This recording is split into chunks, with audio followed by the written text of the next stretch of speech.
Now, Madam President, on another matter, after a week of work with our constituents, the Senate reconvenes with a chance to refocus on the most important issues facing our folks back home.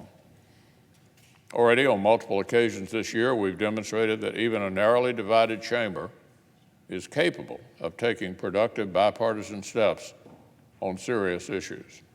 Wide majorities have come together to extend access to the critical PPP loans, invest in drinking water infrastructure, and equip the justice system to better combat hate crimes against Asian Americans. This week, the Senate is set to do the same on legislation regarding competition with China.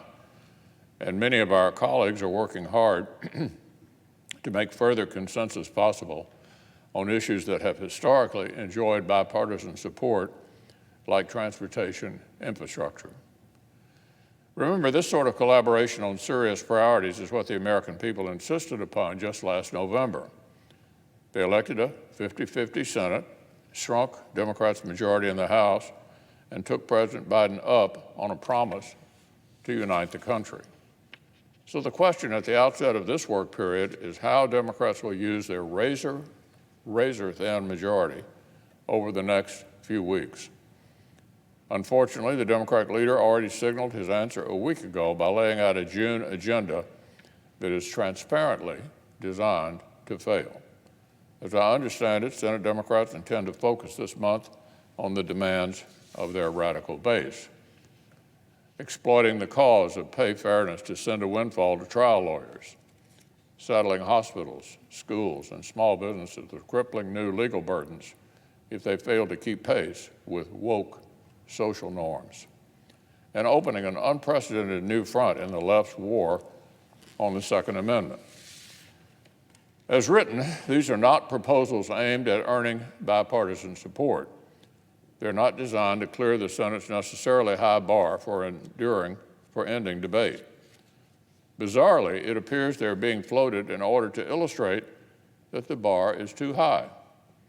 After a spring in which the Senate has repeatedly passed mainstream legislation by wide margins, Democrats have decided that now is the time to argue that the legislative process is somehow broken. Let's not forget, the Democrats' poster child for why the Senate should change its rules is a bill that would forcibly change the rules for elections in every state in America. Let me say that again. Democrats' poster child for why the Senate should change its rules is a bill that would forcibly change the rules for elections in every state in America. Their marquee bill, S1, is such a brazen political power grab that the question isn't whether it could earn bipartisan support. The question is how wide the bipartisan opposition will be.